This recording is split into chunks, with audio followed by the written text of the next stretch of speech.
I don't know if you remember how to talk there. Steve, can you hear me with this mic?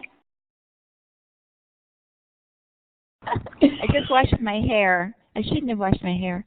Hi, everybody. Okay, there we are. This is Steve Hargadon. It's Wednesday, September 30th, 2009, and welcome to the Future of Education. We have three great guests tonight, Howard Rheingold, Joyce Valenza, and Francie Harris. And I'm going to do a brief introduction of Illuminate in this environment so you have a sense of how to work if you haven't been here. Now, I'm not seeing anything on my whiteboard screen. Are you seeing a second screen there? Yes, I'm seeing your slides change. Okay, so for some reason I'm not seeing the slide change, so are we now seeing the slides with the Illuminate layout? Now it's got Learn Central. A second ago it was a picture of the three of us. Okay, so thanks for coaching me, Howard. So this is Future Education is sponsored by Learn Central and by Illuminate. Learn Central is a social network for educators that's free and it has Illuminate baked in. I encourage you to go there and do that. It's my project of passion, so it's a lot of find some value there. Now we should be seeing the Illuminate layout screen, and if you are, because I'm not seeing anything, I wanted to give you sort of a short overview of how to use Illuminate if this is your first time. You'll see a participant window that shows all the participants who are in the session, and you are able in the chat area below that to send messages to the group as a whole. You can also send messages to other individuals, but do be aware that when you send a message to another individual, the moderators do see that, so it's not entirely private. There are little icons at the bottom of the participant window that let you participate. Can give a smiley face, clap, that's the little hand with coming out of it. There's a confused look or a thumbs down. If you want to ask a question, and this is going to be a pretty free-form evening, please feel free to raise your hand, and you do that by clicking on the hand with the green arrow up, and that lets us know you want to talk. We'll give you the microphone. If you do think you want to do that, it makes a lot of sense to go to audio and run the audio setup wizard to make sure your mic is working well. Now I'm going to let you use the whiteboard, and I'm going to click to the next slide and just let me know if, in fact, that looks like it's the orientation slide. There we go, the world map. So I'm going to give you permissions to modify the world map. And if you click on the wand, which is the little stick with the red dot at the end, let us know where you're listening from. Often fun also in the chat to point out, to tell us where you're listening from and maybe what the time and temperature are.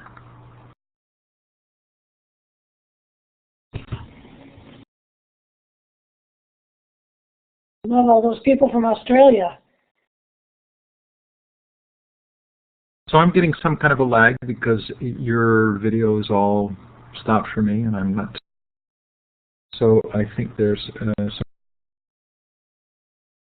kind of connection problem on my end. I'm going to actually switch to my Verizon broadband connection and I'll be. But Howard, I did a little editorializing when I made up the name of this session because you had called it Librarians and Crap Detection, and I had been a little nervous about using that word in all of my publicity.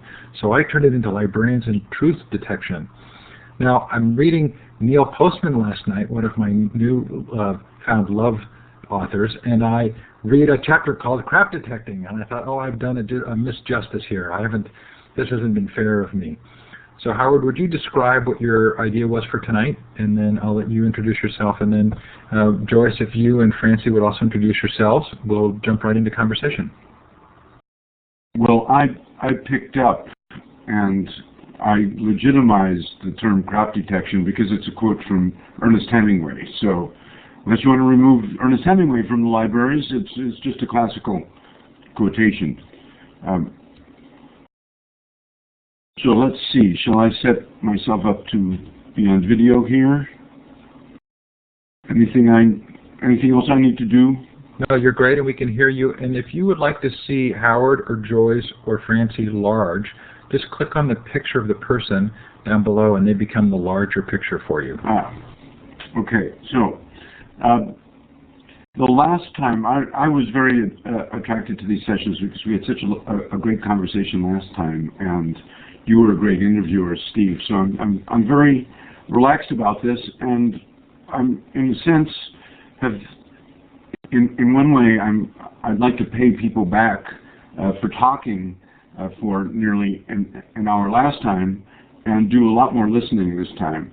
And in another sense, I'm just being straightforward about this. I'm here to learn. As I have explained elsewhere, and I've got a couple of screens that I can show you of websites about that probably most of your audience have already seen. My article on crap detection in the little video. I've been very interested in these literacies that have become essential, and of course this is nothing new to librarians. So I'm coming here to learn from you folks, and maybe my contribution is to frame this in terms of something that you wouldn't be librarians if you didn't believe for a long time that this kind of skill set and community are essential. And that's, when I use the word literacy, I'm talking both about the skill set that an individual needs, kind of the interior pointing side of this two-way flow, and the community to which that literacy admits the individual. And I think also, particularly when we're talking about the internet, the quality of the commons, the degree of knowledge that individuals have about crap detection, among other things, foremost among other things, is, I think, a critical uncertainty about whether we're going to drown in noise. I didn't have any problem with editing out crap. I'm a little bit nervous about truth, because we can argue about that philosophically. I think, for example, accuracy or credibility are important words, and I'm particularly thinking about what young people need to know. So I got started thinking about this myself when my daughter, who's now 25, was in middle school. I guess she was 12 or 13, and started writing papers using Alta Vista when the first search engines became available. And I sat down with her and talked to her about what you need to do to not get in trouble with what you're finding online versus what you're finding in a library with the help of a librarian. You're on your own out there, and that experience that I went through with my daughter has remained somewhat dormant until recently, when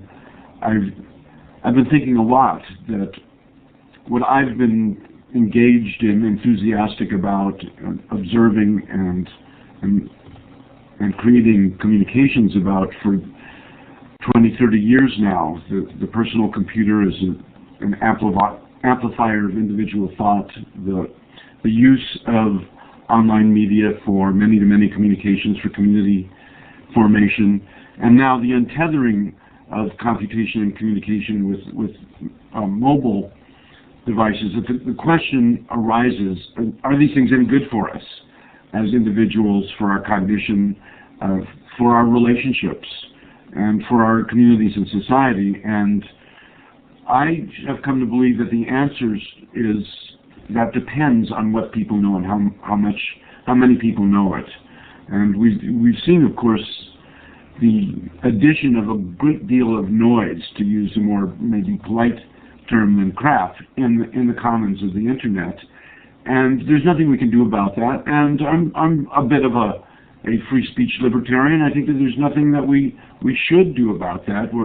What we can do and what we ought to do is to help people determine on their own where they should deploy their attention, what's worth spending their attention on, and what's credible and accurate, and what kind of information should you spread around. So that's why I proposed that to be the subject of this discussion tonight, hoping that I can learn from Joyce and Francie and the others out there, and frankly, will use this in my way, which is as a, I guess, popular communicator, to try to spread the idea that, again, is not new to librarians, that we should pay attention to what librarians are doing. We should pay attention to what's been called information literacy, and that we need to teach our kids to oversimplify before anyone gets online, whether they're a kid or not. A, how do you find out anything you need to know? By asking the right question. And B, how do you know that what you found is accurate or credible or worth spreading around? So that's what brings me here, and I hope to contribute to a lively conversation, but from this point, we'll be doing probably a lot more listening than talking. Joyce, do you want to take it from there? Sure. I'm excited about this conversation because it's what I live every day, and it's been changing pretty much every year for me, and I've really been evolving. And Steve, I'm glad you brought up the notion of truth, because my notion of truth continues to evolve, and it was a lot more black and white in the old days than it is right now for me. So I used to be able to teach about evaluation of material in a much more black and white way, and I was guilty of. I'm embarrassed about the way I taught this stuff at this point, because I used to look at good sites and bad sites on the internet, and I really started thinking a couple of years ago that nothing is inherently good or inherently bad. It's about what we need to do with the stuff and the context for the information. So I used to talk about it's still very essential to know who the author is and why a particular document was written. That's pretty much an essential question in terms of interviewing any document you should come across. And sometimes what I do is I model with students. I'll pull a result list up, and we'll look at the result list together, and we can't afford to visit every site that comes up on a result list. So we need to make some snap judgments as we look at URLs and we look at the context clues in a result list.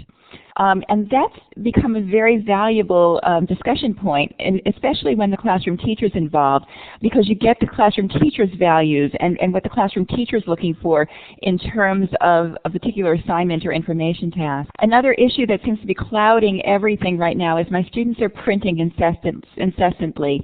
And what happens when everything's printed is everything is on 8.5 by 11 paper. And where we used to be able to tell what a journal was, what a magazine was, what a book was, it all looks the same. And now my students, I have to go back and kind of almost deconstruct what was on that page to think about what it was originally. And that's been a kind of interesting journey. We've had to, I realize that there are holes in every bucket right now, and a lot of that has to do with what we've been talking about as the commons. And one example that I find fascinating is the Library of Congress. It's putting its photo stream up on Flickr right now, and I think that's a really exciting lesson to teach. It's possible that when the Library of Congress puts a particular photo of coal miners up on the web, that people in Pennsylvania might fill in the blanks and put notes on that Flickr image and really enhance our understanding of that image beyond what historians in Washington have been able to do. What's really happening is a real exercise in crap detection, because there are as many goofy comments as, for every 50 goofy comments, there's one actual ancestor of a particular person there, and you find this wonderful discovery about that photograph, but you have to look through boxes and boxes of garbage in order to discern that one wonderful comment. And that looks to me like a metaphor for part of this. What is who is the smart person in the room when there's a lot of smart people in the room, or a lot of people mixed up? One thing that disturbs me, I go to a lot of conferences and I listen to folks talk about what to do about Wikipedia. And I struggle. I think when I first heard David Weinberger speak about how wonderful it was about 5 years ago in Philadelphia, I was a little scared and I didn't know what to think, because we weren't really sure what to make of it, and it's gotten so much better. I hate demonizing it. I think it's fabulous for what it's fabulous for. if I really want to research Dancing with the Stars, that's really the first place I'll go. When I was doing research, when I was doing my doctoral work and I was studying Python programming, it was the first place I went. It was where the best links were. If I need scholarship on Hamlet, it's the last place I'll likely go. But it and YouTube are now the go-to places for my learners to get their jumping off point. And I don't want to take that away from them. I want to stretch them, and I want to have them have a huge searching toolkit. But I don't want to discourage them from thinking about Wikipedia and what it is, and when it's really good and when it really sucks. So it's part of what you have to do with high school students. And occasionally you get some really smart people writing for it. We have to look at it for what it is. And I have to say that I think all our texts are really flawed. My high school textbooks often stink. And what I keep asking kids to think about is what's missing from those textbooks, and how do we use things like databases and search engines to fit in what's missing. An English teacher, a very good friend of mine, has a poster in her room that says there's no such thing as neutral text. And I really believe that. And I want, even when you look at a documentary, and kids think documentaries are representations of truth in a black and white way, I want them to know that every decision has to do with where the camera is and who's being interviewed and how many possible choices of interviews, who's speaking first, who's speaking last. I used to write for the newspaper, and although I tried to be honest and truthful and unbiased, I was absolutely aware that however I launched a story determined to the degree what angle that story was going to take. Whoever I interviewed or chose not to interview or didn't have room for the interview was part of a problem that I had with truth and that my readers might have with truth. I know I'm babbling on. I hope I'm not disturbing you by babbling too much. Another thing I'm finding very exciting is what is a primary source today? It used to be that we would find documents that would be in archives as our primary sources. Now I'm using real-time search engines as primary sources. Howard, you were talking in some of your pieces, and we have people in our chat room who were really exploiting this for good last spring. What was going on after the Iran election was true primary source, and we had to validate. We were teaching kids to triangulate those sources, to look to see how many people were reporting on that. But we couldn't wait for a peer-reviewed journal to appear to get that information, and kids shouldn't. That was, I think, one of the most exciting times in terms of information. The same thing happened several years back during the London bombings, where people were adding to Wikipedia and blogging much more quickly than anybody could create a news story. And the person on the ground who was living near the bombers, who had actual information and was able to fill that information out on Wikipedia, was a primary source. And we needed to filter that. We needed to think about that. We needed to interview that text. But it was an exciting way to put information together and to determine truth. I don't know, who is an expert is situational. It depends upon context. I can't tell my kids that every PhD is the person you should look to, because the person on the ground in Iraq has more accurate description of what's going on there than the congressman from Illinois. So I don't know who the expert is, even if he's on a committee on armed forces. So I know that my students are finding different kinds of experts. I know that they're going to YouTube when they need to know how to tie a tie or how to dance, how to choreograph a dance. And that makes absolute sense to me as an information source. Very often, they will need a scholarly journal. I want them to know what a scholarly journal is and when they most need to do it. But again, it's situational. Sometimes YouTube is the best information source, and sometimes it's the Journal of the American Medical Association. And sometimes it's a doctor blogger who is making a discovery based on a trial. So I've got questions for them to ask about blogs and wikis, and I'm asking them questions about who do we follow on Twitter. And I'm thinking about my own personal learning network as an exciting information filter, something I can leverage and build and hone so it gives me what I need and when I need it. And I think, last thing I want to say, because I know I'm babbling, and Howard, I idolize you, so it's like freaking me out that I'm actually in the same chat room with you. So anyway, the other thing I'm thinking about is, that we need a number of different channels in order to get our information, and that if we allow our learners to stop at Google or Wikipedia, then they're ignoring so many wonderful new strategies for information finding, for places to question, including original authentic research through polling, which is something that's now open to them. So I want them to understand how to design surveys and polls, and I want them to ask a lot of questions. I'm going to just stop right now because but my most important thing is I think that librarians have a really important role in crap detection or truth detection. Sorry. Oh, Joyce, it's fun to hear. I idolize both you and Howard, so I'm just glad to be here with both of you. Now, Francie, I get to start to idolize you. We've never met before, but do you want to introduce yourself and say a little bit about what you think is a part of this conversation? Sure, and Joyce, you were wonderful. No worries. And we have also both been at school all day, right? So we're tired. Kind of ditto to everything that Joyce and Howard said. I made myself a few little notes. In this environment, context is everything. One of the major answers I find myself giving all the time is, instead of good and bad, the answer is it depends. It depends on what it's for, what you're going to do with it, where you're going with it.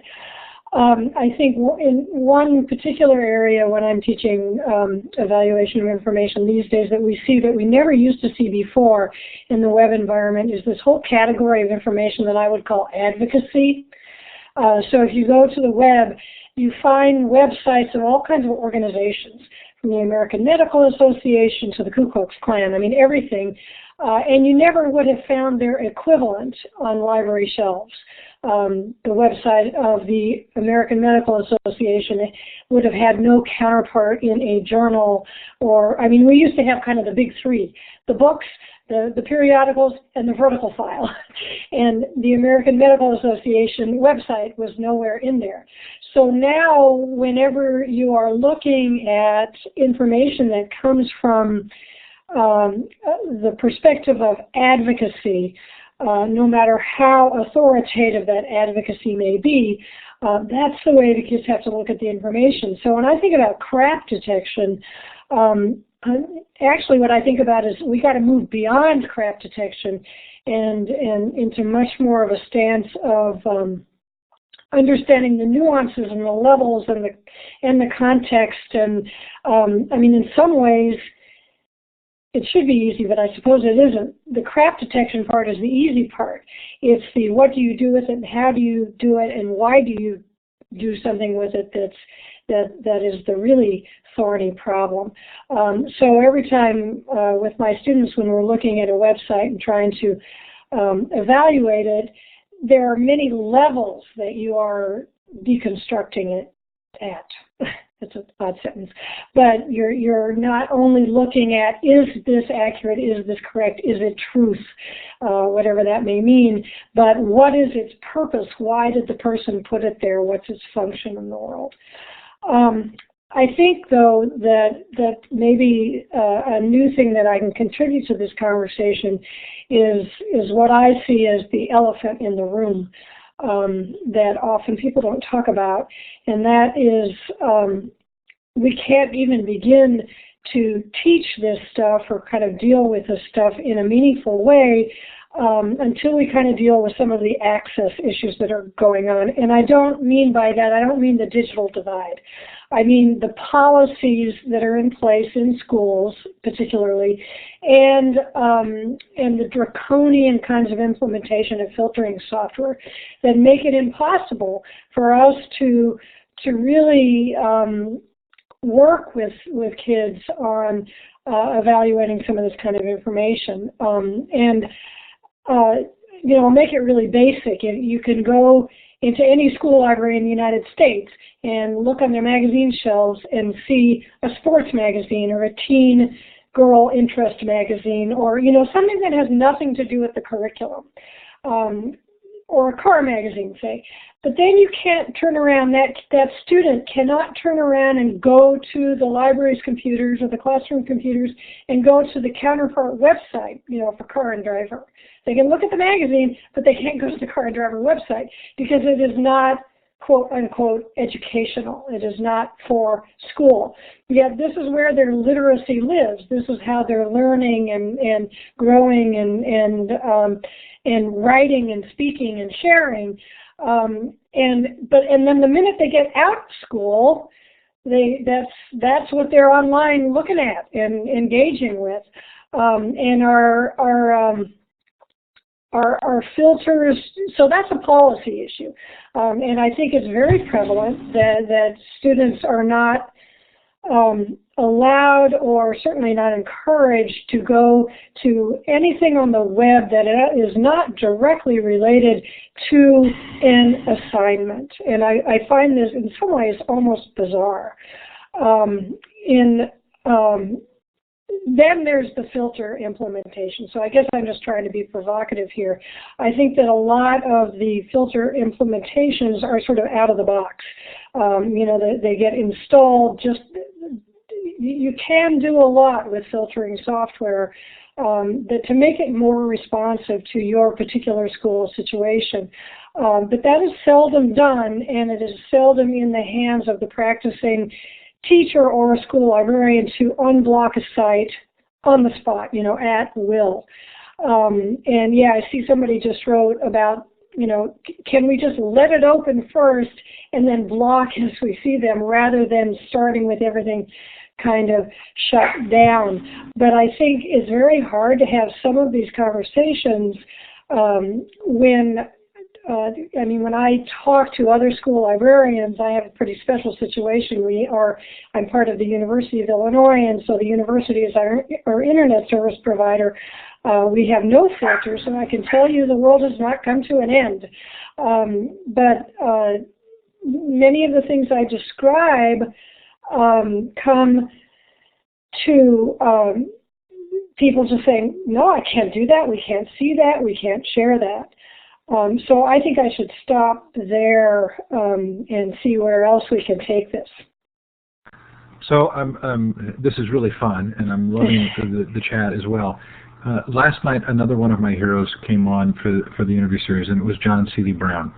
And we talked about some of the ways in which schools are really struggling to respond to what are almost critical needs right now in terms of reshaping education. Is the role of librarian understood in this new social media culture? Do you think that the librarian's role itself is not understood in the same way that we don't understand the need to open the internet? Can I talk about that for a second here? Absolutely. And you lost your video, Howard. Oh. I don't know what's... But feel free to move on without it. My video, the camera light is off. Okay, maybe I'm back. Yeah, there you are. Okay. Well, I just want to say you're absolutely right about the elephant in the room, and what you do about elephants in the room is you ignore them. That's what I'm doing about it. I have to confess, my mother was a public school teacher in Phoenix, Arizona when I was a student there in the 1950s and 1960s, and I was one of those kids who, if it hadn't been for the library and the art room, my mom was the art teacher, I would have been in the penitentiary instead of the university. And that's my rebellion had a lot to do with being able to survive that system and think for myself. Perhaps with the virtues of age, I can understand what the teachers were trying to do, but the way I saw it was they were trying to get me to color inside the lines, and I didn't want to color inside the lines. I want to think for myself. And in fact, I think that's what the elephant in the room is. There are a lot of people, for a variety of reasons, foremost among them being that it makes it a lot more convenient to be a parent, who don't want their kids to be taught to question authority. They don't want their kids to be taught to think for themselves. They want to send them to school and know what wisdom they will receive. It's a package that's delivered to them that's like putting the gasoline in the automobile, and that will enable them to go out and get their job. Unfortunately, I think that way of thinking is to get your 19th or 20th century job. The reason I'm so concerned about the need for these literacies is not because they are a good thing and that I am a believer in thinking for yourself. I fear for anybody who thinks that they can learn a chunk of material akin to learning ancient Greek history or calculus and then go out into this world of uncertain information and be able to find their way. That there is a way of thinking behind what both of what you were talking about was really a questioning attitude towards the information, and then maybe there is a degree of, let's start at crap detection. Can you really tell whether the information that you've found is accurate or just totally bogus? I think that to me is the very critical uncertainty, both about the individual being able to survive and thrive in this atmosphere, but also about the health of the commons. If we don't have a critical mass of people who are able to determine reality from a totally bogus slogan that was made up by somebody or just emerged from folk ignorance, then I fear for the value of the commons. So I think it's essential for the individuals, and I think it's also essential for the future of, when I say the commons, I mean the online commons. And I see that this is in a collision with a lot of the way of thinking that has to do with, you need to have a place to park your kids while you go to work. I understand that. And you don't want them coming back questioning everything that you say that they do. And I am choosing to avoid that elephant in the room, and I hope to provide resources for those people who are braver than I am, who are directly confronting the institutions and trying to change those institutions. What I'm after is, so how do we do this? If miraculously there was a textbook or video or website that was mandated for young people to use to learn these issues, how would we go about it? That's what I'm coming to you to ask. So some of the things that I've seen on your sites have to do with showing them how they can be misled. But what are other ways of, I think, leading? Well, one phrase that I can't take credit for that I got from somebody else, and the name will come to me, is that they have to think like a detective. I actually credited him in writing this, and I think that that's something that kids understand. So that, and certainly they've seen detective shows on television where you're trying to find out who the murderer is. Not, I'm going to read this and get the knowledge. I need to make my way through this material and find the knowledge. So how do you do that? That's the question I'm asking. Oops, Joyce, I see your mouth moving, but I don't hear you. Frances, do you remember when we met? Yeah, in Library of Congress? We met in the Library of Congress, okay. And for me that was the huge learning opportunity I've ever had. We were presented with the Library of Congress collections and charged with creating instruction around them that would force kids to be historical detectives and force them to be engaged, and gathered together some tools while there that I don't think that have become a part of my personal arsenal of tools that I deal with every day, and what it has to do challenges for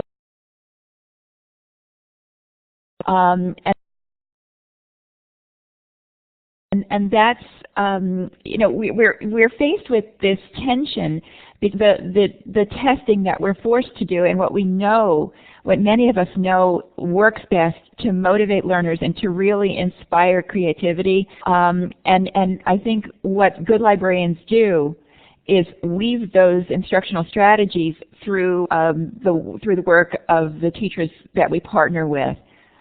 Frances, do you agree with that? And we have some really talented people in the room. I'd also be able to answer Howard's question. You have some of the finest librarians in the world in this chat room, whose names we really recognize, and I'm so eager to get them to chat too. Absolutely. Frances, what do you think? I mean, I can't imagine a single text or a single source. My strategy is always to blast them with lots of intersecting examples. I mean, one of the interesting and incredible things about these Library of Congress collections is that because they're primary sources, they only tell, it's like, you know, that old joke with all the men, the blind people putting their hand on the elephant, and you're only seeing one little slice of a historical event. Or you can find, well, one of my favorite collections is the song sheet collection. There's unbelievably racist stuff in there. And so, but that doesn't mean that you shouldn't share it or show it to kids or talk to them about how to understand it. I think that as librarians, these days anyway, my most important mission or role is to teach evaluation of information.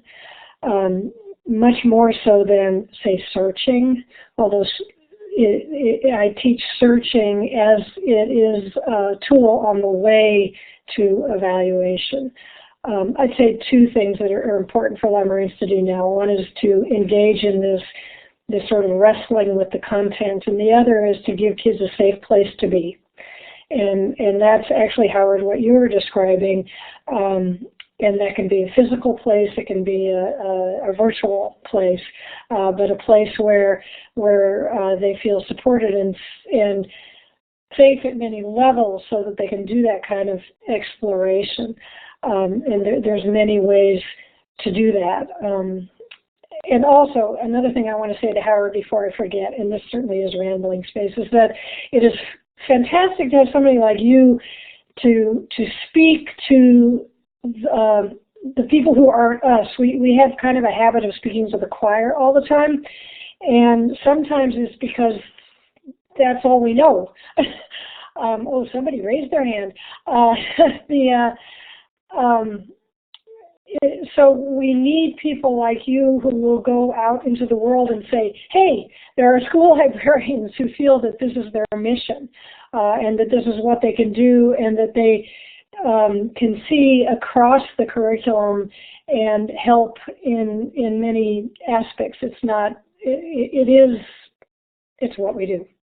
Well, that's why I've come to you. So I am interested in what these other folks we haven't been hearing from have to say. So Steve, why don't we let you moderate this, and let's see what others have to say about, particularly, I'm very interested in, okay, if I could get people to listen to me, what would I say to them about, well, you know, how do you get your kids to act like a detective? I think that putting them in a situation where they can do a kind of safe historical detective work around material, that describes a situation. I'd like to get really specific instructions that I could spread around like that.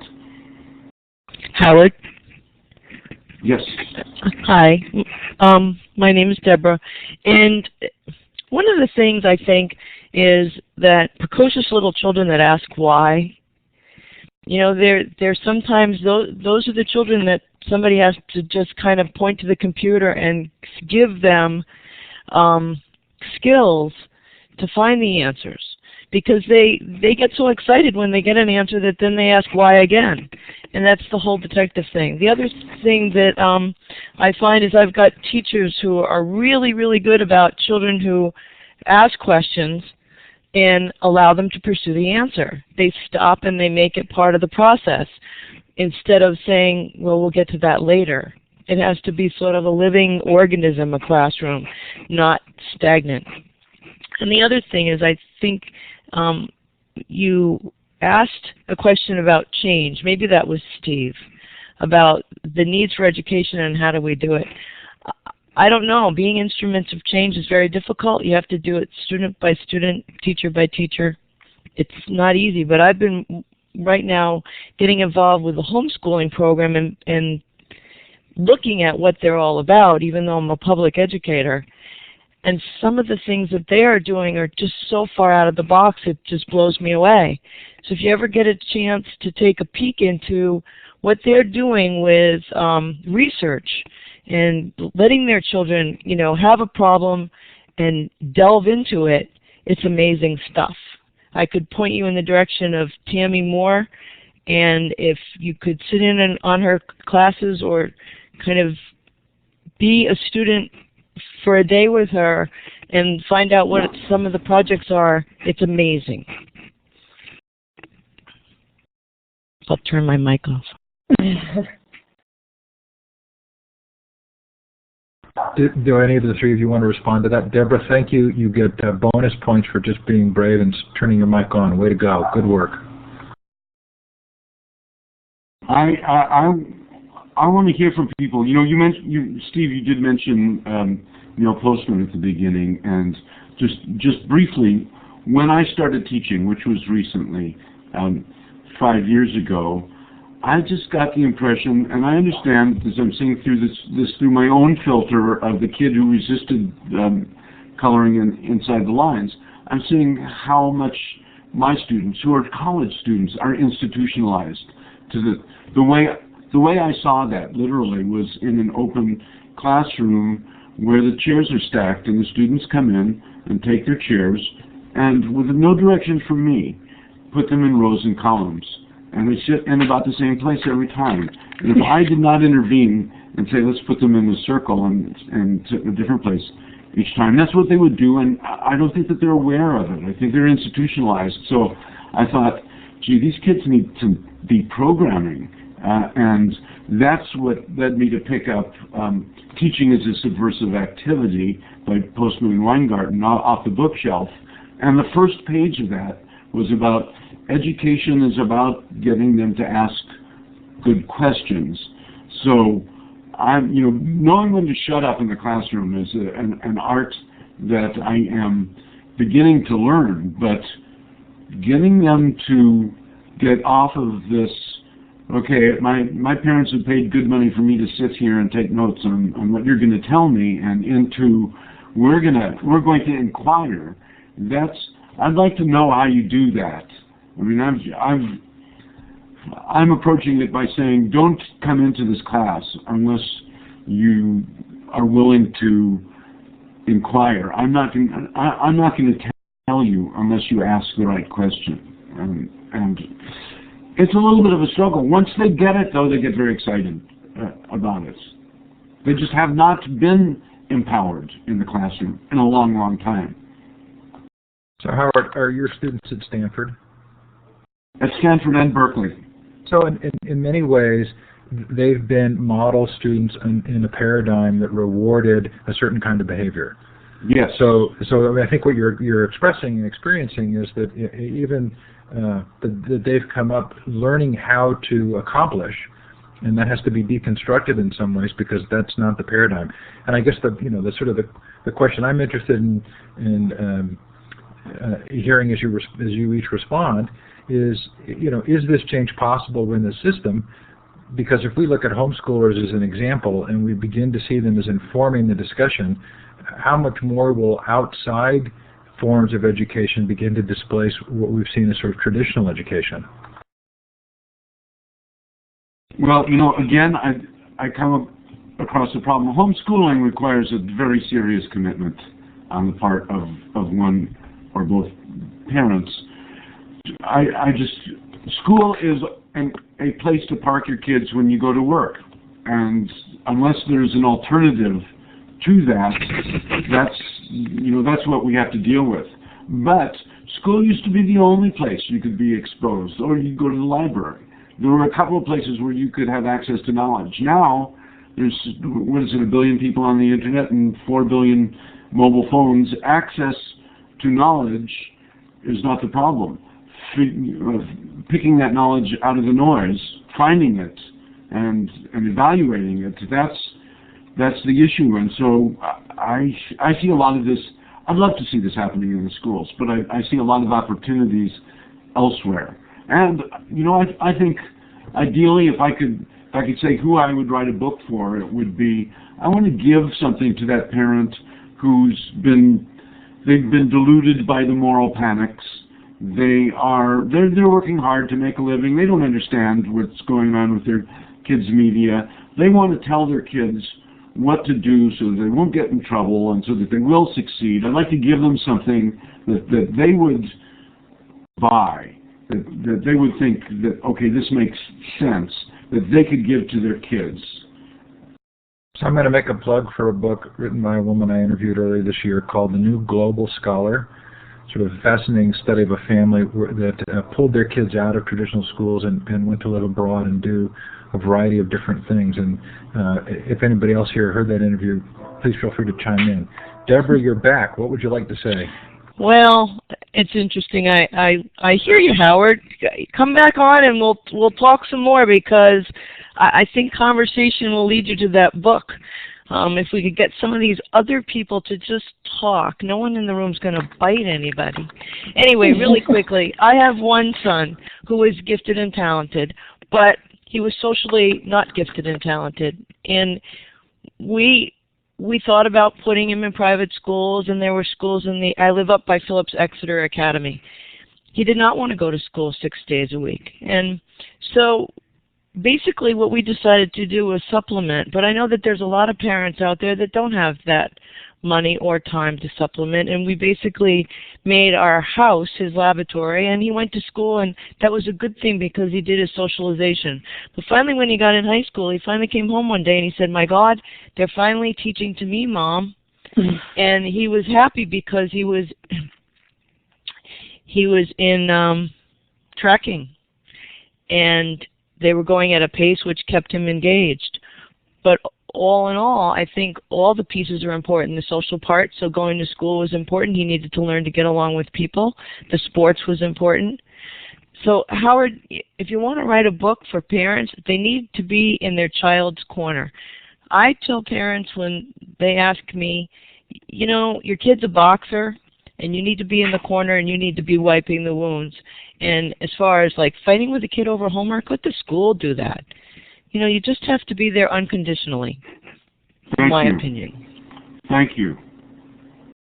There's the substance of of the message you're trying to deliver, and then there's the package you put it in. And I think the package of, we all want what's best for our kids, and it's an uncertain world out there, and you've got to be on their side.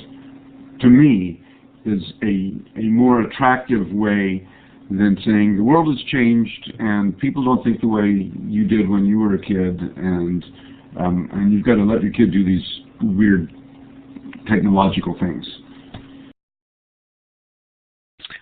Well, anything in moderation. It was funny because we had this one child. We were older parents. We were obsessive compulsive. The computer was out in the open so we could watch what he was doing all the time. And I'm a techie kind of person. And one day he came to me and he said, "Mom," he said, I want to build a computer. And I said, "All right, well, okay. You go research all the parts you need, et cetera, et cetera." And I really kind of figured, because I want my own computer. Well, son of a gun if that kid didn't do it. And it really surprised me. It did cost me some money because he did have my charge card. So you talk about harnessing detective. He went and he did it. Now the problem was he put it in his room, so then I lost all my parental controls. But by that time he was in 8th grade, and hopefully we did give enough of that. But there were times when it bothered me that and I have a lot of savvy, so I could break into things that most parents can't. It's a fine balance. And as obsessed as I was, he still got in trouble, and I still got phone calls from agencies I didn't want to hear from. But he's 22 and a mechanical engineer, and he's doing okay. I'm going to have to remember that, agencies I didn't want to hear from. That's a good quote. In the middle of the night, no less. Yeah. But I don't know.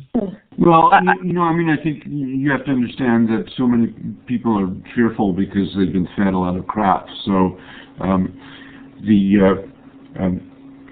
Sonia Livingston's new book about young people online, I'll get the title for you in a second. It's right behind me. Well, I'll interject a word about I'll look for it when somebody else is talking. But she made the statistics in UK where they did the research of 1 million children online. 6 of them will be molested by someone they meet online, and 50,000 of them will be molested by a neighbor or relative or somebody who's known to their family. If you really care about that issue, it's not about the online world. The danger for your kid online is that they're not going to know reality from crap, and they're going to eat what's fed to them, and they're going to be herded by others who are going to be manipulating them. I mean, so far we've been talking about being in a kind of innocent world that's full of a lot of noise, but I think you also have to think about being in a world where there are people who want to persuade you to believe something. And you're going to do that in many ways in sophisticated, cloaked, disguised manners. And the danger for your kid is not that some stranger is going to seduce them, but they're going to start believing things that just are not anywhere near accurate and true, and they're not going to be able to get through life. And I think that's, I think there are some things to be afraid of if you're a parent, and I think you should be afraid of the right things. Right. I was going to interject with, I think one of the reasons schools can be such locked down places is because of that whole stranger danger fear, and we're starting to learn a lot more now about what the facts are. I mean, how kids really can get in trouble, and they tend to be the kids who are already risk prone in their offline lives, and who have other issues. So it's between the stranger danger problem and the management issue. I think that's one of the reasons. Those are 2 primary reasons that schools are so locked down when it comes to access to online information. So I was thinking about this today, Howard, because I was thinking about the Future of Education interview series, and I was thinking, what can I do to make a difference? Is part of this just that there's a large paradigm shift that needs to take place, and the more we can showcase alternatives to the way things have been done, alternatives where kids are highly engaged, or have been building open source software, or have been working in the communities, is part of this just making sure that we really show these as very real and tangible examples? I think so. I think that I think the counter to the moral panics and the bad information is good information, showing how people are not just the dangers, but how people are thriving. I know that every one of the people in this room have examples, and I just wish that I could have a little camera and see that, and we could show that to the world. Somehow or another, we need to do that, and I think we need to do it soon. Terry, did you want to ask a question? I've given you the microphone. Yes, I do. Hello, Howard. Terry Smith here. Hi, Terry.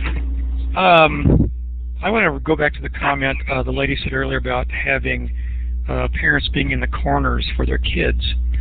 I think that's an excellent analogy. And I also want to say that teachers, of which I'm a 4th grade teacher, we want to see parents in the corners for their kids also. And we want to see much more caring and interaction. We want to see them worrying that these kids are being over-tested. I'm seeing the fact that we're seeing lots of parents, they seem to be buying into the political control of education. I mean, maybe believing some of the what I think is malarkey that we're putting the economic worries of the world on our children. We're saying things like, if kids in Finland are scoring higher than our kids, oh, okay, there goes the economy. So it's all on our 4th graders and our 5th graders to score higher on standardized testing. And adults get into conversations like this, that our kids do need to be scoring higher, and we need to be looking at those numbers.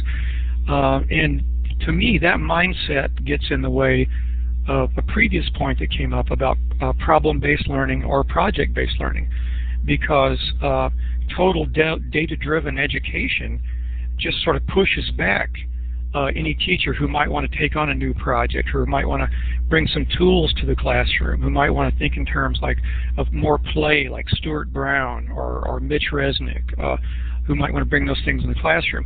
Those things are not welcome in the current environment, and as a teacher, that's very frustrating to me. And I'm as project-based as I can be. I'm constantly trying to get the standardized testing over to the sidelines so I can do something that the kids enjoy. Yeah, something the kids enjoy. I think, there's the answer. I asked quickly about the standardized testing. I asked how homeschoolers get in school. Do they get assessments? Do they have grades when they go to try and get into the universities? And then I was told that they score so well on the SAT and the ACT, and they don't even look at really their transcripts. And typically these children will have gorgeous portfolios, so they get in and they get money, and some even get so much money that they get paid to go. But they don't really, Howard, one of the things that I see so much in public school is wasting children's time. That to me is very sad. Yeah, I'm very glad they did not have the medications then that they have now, because I got what the teacher was saying in the first 5 minutes. Why do I have to spend another 55 sitting in this confining desk, and I'm an 8 or a 9-year-old boy? It's just not natural. And so would you? I understand. It's crowd control. We'd like to go for IEPs for all, individual learning plans for all. And if everyone had an individual learning plan, and if students were also in their own corner with their parents, they would kind of know or be setting goals, reaching goals, and then reassessing their goals. But libraries could be a place where that child that gets the information in 5 minutes could be on their own plan, so they could get up quietly and they could walk out and go to the library, so they wouldn't have to waste time. I think that, we have to get rid of bells, and we have to be more fluid, but I don't really know how to get there. Steve, you're doing wonderful things to try to move the mountain.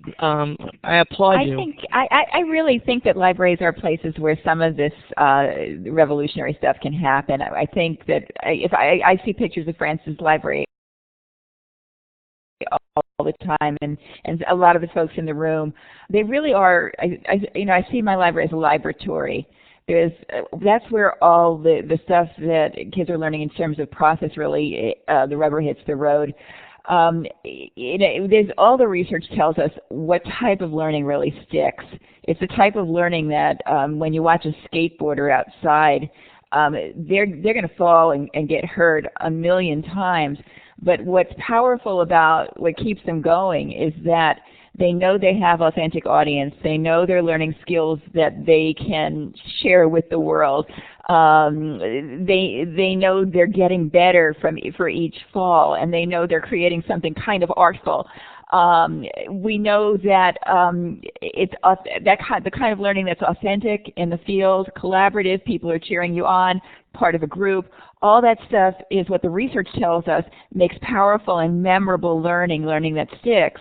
And yet we know that, and we do that in libraries, and I know all my colleagues in the room are problem-based, project-based people, and we're balancing that with the real existence of school. And some of us believe that the next bus will come along, and we are going to be ready to drive it as soon as it does, because we've been preparing teachers and we've been preparing students to work with these new challenges, to have choice in the types of work that they're doing, to be artful. My own daughter, the reason she went to school was because she could make art at least for 45 minutes during the course of the day, and that was, she would take anything, suffer anything during the course of the other 7 periods just so she could make art. We know that there is that thing that motivates learners, and libraries know these kids. We support the individual kid. We'll feed them with food, and we'll feed them with books, and we'll feed them with the stuff that we know they're going to love, and we allow them to grow in our own spaces. And we also do the same thing with teachers. This is the best time in the history of time to be a librarian, and it's wonderful. And I know the next bus is coming along, Howard, and we're fighting the good fight while we're waiting for this stuff. And what freaks me out is the metrics that we're using, and principals, administrators who think by adding another AP class we can show the advanced learning in our system, where an AP class basically forces people to memorize stuff so quickly, and that the better learning happens in the academic regular class, because there is where we can fit the project-based, problem-based stuff. I don't know. That bus is coming. I'm always hopeful. I wish it's after 9, but there are so many librarians in the room. Buffy and Kathy and Peggy. Type your questions. Type your comments. So I'm going to do a logistical piece here. Which is, I'm going to give everybody who committed an hour the opportunity to leave if you'd like, without feeling any awkwardness. So we've reached our hour, and we really appreciate your being here, and this has been a terrific time, and there's maybe a lot more conversation to come.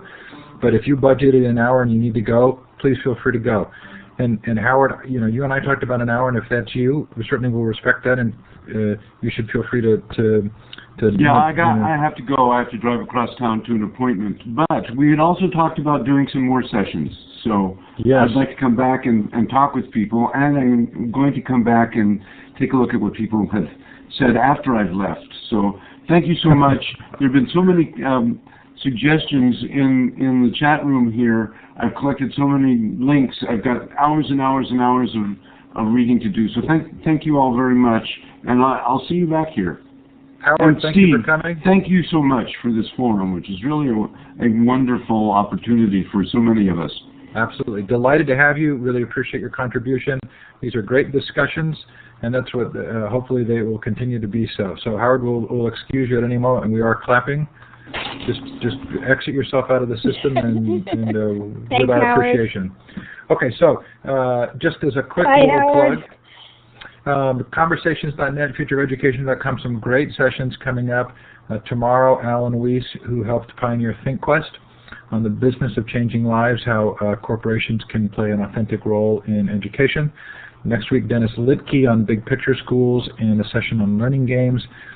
Later this month, SRI on communities and social networking. Lots of fun things coming up. You'll see in that list there. Won't go through them all. Thanks to Illuminate. Thanks to Learn Central. Hope you'll visit my project, learncentral.org, and that you'll come back to another session. Okay, so now we've officially given you the option to leave if you wanted, but we're going to keep going for those who want to.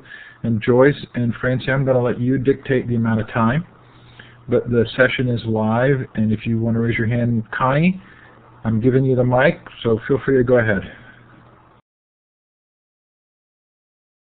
Oh, she says unraise my hand. Okay. So if you do have a question, please feel free to raise your hand. Or Connie, did you want to ask a question in the chat? Or anyone else? So I want to raise something I thought was very interesting.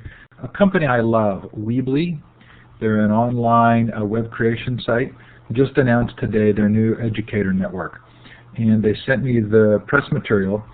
And one of the sites they show, they've created a system for students, for teachers to be able to give students the ability to create websites. So a student can create an online portfolio or a website project, and then at the end of the school year, the teacher can actually push that site out to the student independently, and they can continue on with it free through Weebly. That was brilliant. I just love this idea of creating your own web presence, and not even just a portfolio, but sort of passion-based showcasing of what you care about. And one of the sites that they sent as an example was a site of Martin Luther King. And I thought, gosh, they've probably missed that whole discussion about Martin Luther King websites and how that was sort of the literacy discussion for a long time. You know, what sites come up when you Google Martin Luther King? Have we gotten past that particular example, or do you think there's still a large group of educators who don't realize just how critical that is? I don't know, and I work on the high school level, so I think my kids are tired of seeing very stark examples because I think they clearly see through hoax sites. They see clearly the Holocaust denial sites. They know hate for what they can recognize it at this level. I have trouble more with Joyce is breaking up a little for me. responses of bias and when something was written, why it was written, and that. Yeah, I'm sorry about that. But that doesn't seem to be the only, it shouldn't be the one-trick pony way of teaching evaluation. And I think that as I look at LMNet a lot, I see so many requests for, what was that, can you send that list of hoax sites, or can you send that list of, that awful site about that again so I can do it. It's just, I think we need to reach beyond that in our bag of tricks for teaching. Both the hoax sites or the pretend sites or the deliberately made up sites for evaluation can be pretty limited, and there's so much else that you can use. I think advocacy sites are very good for that. Sites that are actually well-meaning and wonderful, like the one site I show is the American Bicyclists Association or something. It's something like that. Just because they use the same tricks that anybody else uses when they're trying to persuade. They use red, white, and blue. They appeal to all your best. They use those sort of age-old propaganda techniques that, propaganda in the best sense of the word, meaning persuasion. And I think it's more effective actually to show a site that is what I would call challenging rather than the one that is like this sort of black and white evil versus good, because mostly there is no such thing. So I say chuck the checklist. That is one, when we have these black and white, thumbs up, thumbs down type rubrics that we use for evaluating websites. And then also, for me, the Martin Luther King .org site, the usefulness of that lesson actually comes in when I show students who has linked to it, not understanding what they've linked to. And it's because in 5 seconds they understand what it is. But then I link to that. I link to it too, because I use it as an example occasionally. And what I got a lot of educators urging me not to link to it. Right. All you have to do is link to the Google search. It pushed it up in Google. And they wanted it to push it down, which I thought was an interesting kind of thing for librarians to deny the free speech. Yeah, it was a strange thing. One interesting thing that we've been using is the Super Bowl commercials as evaluations of messages and just sort of examining media messages, and the kids really enjoy that, and they get to some deep analysis with that, although they're not all websites. There's a hand raised. I'm glad that you're now going on to the advertisement. Can you hear me? I'm sorry. Yeah. I'm glad that you went on to advertisements, Deborah. With the Super Bowl, I think that media literacy is an overarching goal that we need to have with all media. And I know that one of the things I'd like to do is do a PTA information night on media literacy, because it's just passing the word out, and especially being in an elementary school and having children question media. And I think that that's the important thing. We all talk about the essential question and having children question. We really have to support that so that they can become that detective to find that truth. So I'm glad to hear you talk about the Super Bowl commercials. Yeah, that is great. And Joyce, I also want to be clear that the websites that I show that of people linking to the MartinLutherKing.org sites are the ones where it's news stations that truly don't know what they're linking to, haven't looked at it. But yeah, it's very easy to see. Most people who link to it are either other hate sites or people like us who are teaching website evaluation. So I've just had this great brainstorm. Peggy, you remember when we did this in Arizona, the same idea came up. But Peggy says, great idea to have a media literacy night for parents. PTA education is so important. And have the students do that teaching. Meaning prepare the students to teach their parents about media literacy. So they're in the role of learning in order to teach. I think that's just brilliant. Right. Had to get that in again. No, it's true.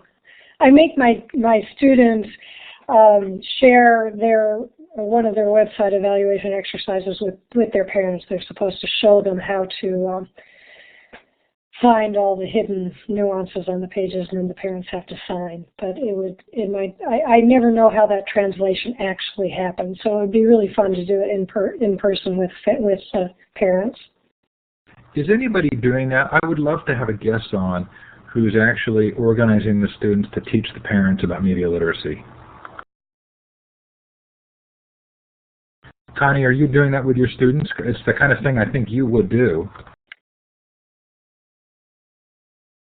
And SMAK, who are you so I can contact you?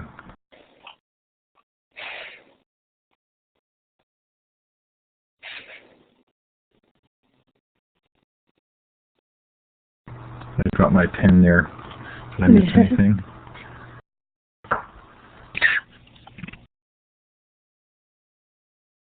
Jen, yes, of course, that's perfect.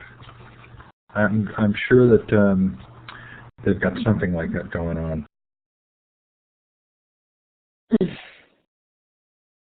Now, Steve, how about short of that? Just a couple of quick things that we do kind of systemically. We have kids annotate their sources. It leads to fewer sources, and we have criteria for annotations, and the annotations have to do with the credibility of the author. They're very short; they're not huge things, but it forces the concentration on quality in context. And it's no more work for the teacher. It is a little more work for the student, but we tend to make shorter assignments and more annotations. And then every single time a kid does current events, we don't ask just those W's. We ask, why did you choose this article? What is the nut sentence, the nut quote, if you could find one? Can you detect author bias? Why does that matter? Why is it personally relevant, and so what? And so it's not just current events crap, it's meaningful current events, and we try to make it, as meaningful as current events can be, and it forces kids to choose something that matters either to them or they feel that matters in the world. So, I mean, there's just little things that you can put in place, even though you can't change an entire system and make a school that's not necessarily fully project-based, problem-based into that, but you can do little things to get kids thinking more critically. Okay, so go ahead. No, please go ahead. I want to make sure that everybody who wants to ask a question, we've heard a lot from Deborah, and I am grateful for her, but I just want to make sure that everybody who wants to ask a question has had an opportunity, because many of us are actually leaving for a conference tomorrow, actually, so I'm going to see a lot of these people there. But in this kind of environment, is there anybody else who wants to contribute to this conversation? Please. Joyce, I'm sure hoping that you will make this a regular event for yourself as well. You know what? Let's force that on this room and whoever's left. Steve has offered us the space to have perhaps monthly meetings for librarians with various guests, and he would help us. I really don't want to. I'm doing a little bit too much right now, so I don't want to do this alone. But if I can get a regular group of people helping, I think this would be wonderful. We could have conversations with people who don't look like us so much, and actually learn from them and have them learn from us. We could have conversations about MLA 7th edition if you prefer, but whatever it is, it could be a way to get together and and really share knowledge. So please email me, or I don't know if you want to email Steve. You probably don't want to email Steve because he probably has a lot of other things to do. But you know how to reach me, and let me know if you want to help kind of share this. So I love the idea. Raise your hands if you're interested. I'm going to raise my hand. Hey, I love the idea, and I love the idea of making it conversational, like tonight, so there's not a lot of preparation necessarily, but if you had a guest, someone could come and prepare, and it wouldn't have to be you. And I'm gonna keep encouraging you to do it because I think this is a conversation that really should be happening. The role of librarians and what's taking place. So I'm excited about it and hope you get some response and that you'll consider it. Francie, delightful to have you tonight. Thanks, Steve. We welcome you anytime. I'm thrilled that Howard's come back and seems to want to come back more often. I love this technology. I love this kind of space and what we're capable of doing here. So if you have any ideas, please let me know because this is the joyful part of my day's work. You are so so generous, Steve. Thank you. You're my hero. You're all each other's heroes. Yeah, I love it. Anyway, so we'll pat each other on the back Thank you, again and again. You're most welcome. Thank you for coming tonight, everybody. Sure fun to have you here. We'll do this again. Please come to conversations.net and futureofeducation.com and learncentral.org, and we'll keep the conversations going. And have a great night. Okay, I'm taking names. Bye, everybody. Bye. Joyce, I'll always help you. Thank you, Francis. Okay, see you soon, everybody. Bye-bye. Bye. Bye. Good night. Have a good conference. Thanks.